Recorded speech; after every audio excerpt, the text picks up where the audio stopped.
జీవమార్గం వీక్షకులకు ప్రభు పేరిట వందనాలు తెలియజేస్తున్నాను. మరొక మంచి విషయాన్ని మీకు జ్ఞాపకం చేయడం కోసం ఇష్టపడుతున్నాను. అదేమిటంటే, దేవుడు నరుల హృదయాన్ని గురించి ఒక సంగతి తెలియపరుస్తున్నాడు. జలప్రళయ కాలంలో నరుల హృదయాలోచన వారి బాల్యదినముల నుంచి చెడ్డది అని మాట్లాడుతున్నాడు. వాళ్ళు తమ ఆలోచనలు యందు చెడిపోయారు అని మాట్లాడుతున్నాడు. ఇశ్రాయేలీలు అరణ్య మార్గంలో ప్రయాణం చేస్తున్నప్పుడు కానీ, కనాను దేశానికి చేరుకున్న తర్వాత కానీ, వారు ఎందుకు దేవుని మాటను అనుసరించి నడుచుకోలేకపోయారు అని అంటే, వాళ్ళు తమ హృదయ కాఠిన్యమును బట్టి దేవుని మాటకు లోబడలేదు అని మాట్లాడుతున్నాడు. ఇర్మియా గ్రంథంలో ప్రవక్త మాట్లాడుతూ అంటున్నాడు, నరుల యొక్క హృదయము ఘోరమైన వ్యాధి కలది అంటున్నాడు. అన్నిటికంటే అది ఘోరమైన వ్యాధి కలిగిందిగా మాట్లాడుతున్నాడు.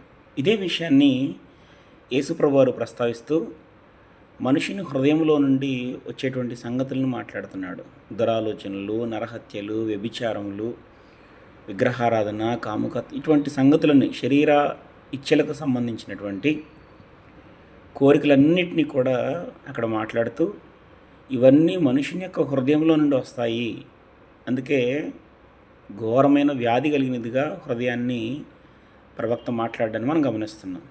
దేవుడు దాన్ని బాల్యదినముల నుంచి చెడిపోయినదిగా చూస్తున్నాడు.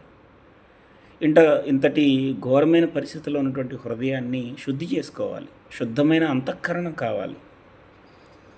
హృదయాన్ని శుద్ధి చేసుకోవడానికి, హృదయం యొక్క అంతఃకరణ శుద్ధి కొరకు మనం చేయవలసిన కర్తవ్యం ఏంటి అని అంటే, కీర్తనకారుడు మాట్లాడుతూ ఇలా అంటున్నాడు 119వ కీర్తనలో, నీ ఎదుట నేను పాపము చేయకున్నట్లు నా హృదయంలో నీ వాక్యము ఉంచుకొని ఉన్నాను అని మాట్లాడతాడు. కాబట్టి మనల్ని కాపాడగలిగేది, మనల్ని రక్షించగలిగేది దేవుని యొక్క వాక్యము. మన హృదయము పాపములో పడిపోకుండా, పాపపు పరిస్థితుల్లోనికి మనల్ని జారిపోనీయకుండా మనల్ని కాపాడగలిగేది దేవుని వాక్యం. దేవుని వాక్యం ఎప్పుడైతే మన హృదయంలో నుంచి దూరం అయిపోతుందో అప్పుడే మనము పాపానికి బానిసలు అయిపోతాం, పాపానికి దాసులం అవుతాం. హృదయాలోచనలు చెడిపోతాయి. హృదయాలోచనలు చెడిపోకుండా మనల్ని మనం జాగ్రత్త పరుచుకోవాలి. ఇది మన బాధ్యత. దేవుడు పరిశుద్ధమైన హృదయాన్ని కోరుకుంటున్నాడు.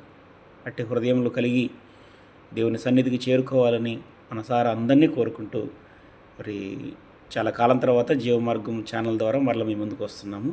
Thank you very much. అందరికీ వందనాలు.